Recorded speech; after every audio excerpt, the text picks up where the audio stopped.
감이 떨어졌다. 3주 만에 티셔츠를 만들려고 하니 손이 잘 안 움직여지고 잘 안 된다. 하루 만에 뚝딱 만들어 다음날 입고 다녔는데 엄청 엄성하고 빠르게 진도가 안 나간다. 감이 떨어진 것이다.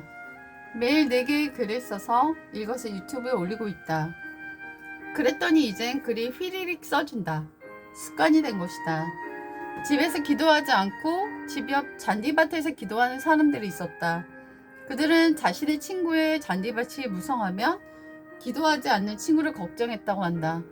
영적인 감이 떨어지기 때문에 위험에 노출될 수 있는 것이다.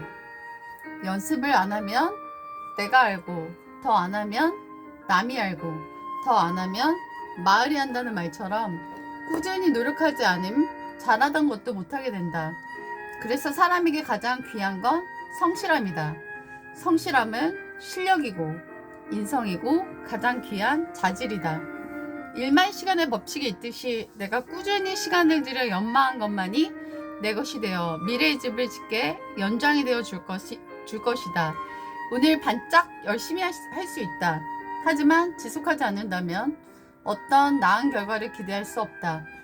한 달만 애 태어날 아기는 없기 때문이다. 밥그릇.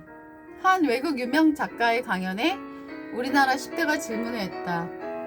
어떻게 하면 마음의 불안에서 벗어날 수 있나요?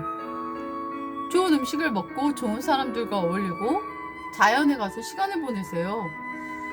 내 경쟁자가 날 앞설까봐 두려워요. 우리나라 10대가 프랑스 작가에게 한 말이 너무 마음이 아프다. 학교는 배우고 알아가는 기쁨이 있어야 하는데 달리기 경주장이 되어버린 것이다. 한 청소년 작가의 말이 기억이 난다. 왜 학교를 그만두셨어요? 난 배우고 싶은 게 많은데 내가 원하지 않는 거 억지로 하느라 시간을 보내는 게 아까웠어요. 그래서 멈췄어요. 내일은 운동화 세탁소를 하는 삼촌을 찾아가 세상을 배우고 싶어요. 난 그의 말이 하나하나 다 명언이어서 마음에 남았다. 전 그리는 법을 책으로 배우다가 덮었어요. 그 책에서 말하는 대로만 따라할 것 같았고 내 그림은 없어질 것 같았기 때문이에요. 난 그렇게 심지가 단단한 10대는 못 본 것 같다. 정말 아름다웠다. 우리가 배우는 이유는 이기기 위해서가 아니다. 주기 위해서다. 봉사하기 위해서다. 힘든 사람을 돕기 위해서다. 나 자신에게 지혜와 기쁨을 주기 위해서다. 사실 인생의 돈은 생존할 만큼의 물질만 있으면 된다. 그 이상의 것을 벌기 위해 영혼 없는 공부는 멈추자. 각자의 밥그릇은 갖고 태어나니까. 교사가 죽어가는 시대에 우린 아이들에게 무엇을 가르쳐야 하는가? 한 사회학자가 일부러 노숙자 옆에 앉아 배고프니 부디 당신이 가진 빵을 나눠달라고 했다. 그는 딱 봐도 너무나 마르고 영양 상태가 안 좋아 보였지만 흔쾌히 빵을 나눠주고 심지어 자리의 반쪽도 내어주었다. 자신의 마지막 양식을 나누는 모습에 감동받은 사회학자는 그에게 돈 봉투를 주고 간다. 감사한 노숙자는 뛰어와서 그를 안아준다.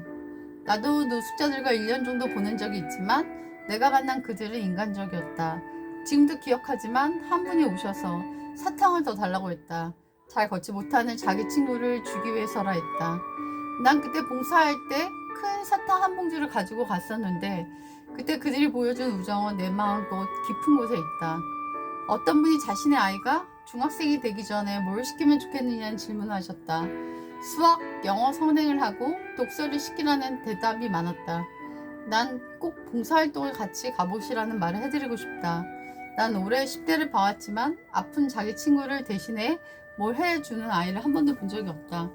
철저히 경쟁자로 생각하는 10대들은 서로의 짐을 져주거나 돕지 않는다. 그런 메마른 곳에서 버티려면 아이의 정신은 보다 아름다운 것을 보고 들었으면 좋겠다. 형식적 봉사 말고 정말 뭔가를 도움이 되는 봉사를 해보면 사람을 대하는 자세와 인생을 바라보는 가치가 더 멋져질 것이다. 어른은 어른으로 대접하지 못하는 우등생이 자란 세상은 얼마나 공포스러운가. 문제점을 느낀 그 시점이 방향을 바꿀 때이다. 미친 경쟁의 트럭에서 벗어나 인간미를 가르칠 때인 것이다. 비대면 세상. 일자리가 주는 건 안타깝지만 무인 가게가 내 취향인 것 같다. 무인 가게 고양이샵, 아이스크림샵, 과일 가게, 문방구, 커피숍, 심지어 계란 가게까지 봤다. 시원한 곳에서 내 맘대로 보고 바코드를 찍어 셀프로 계산하는 게 참 편하다. 두부 가게만 가도 이건 안 필요하니 또 저건 신선하다 하며 호객행위가 성가시기 때문에 날 내버려두는 가게가 좋은 것 같다. 난 사람을 상대하는 재택이라 말을 하지만 이렇게 무인 가게가 늘면 혼자 사는 사람들은 하루 종일 대화할 할 일이 없을 것 같다. 며칠 전 충격적인 광고를 봤다. 미국 광고였는데 심심하다고 도서관 책상에 낙서한 남학생에게 계속 대답해서 낙서를 써준 사람이 있었다. 그는 그 사람이 누군지 무척 궁금해하다가 결국 둘은 만나 즐거운 소통을 시작하는데 갑자기 문을 열리며 총을 든 학생이 총을 쏘고 모두가 비명을 지르며 흩어지기 시작한다. 그는 아무런 관심을 못 받고 지내다가 결국 괴물로 된 걸 암시적 배경으로 보여준다.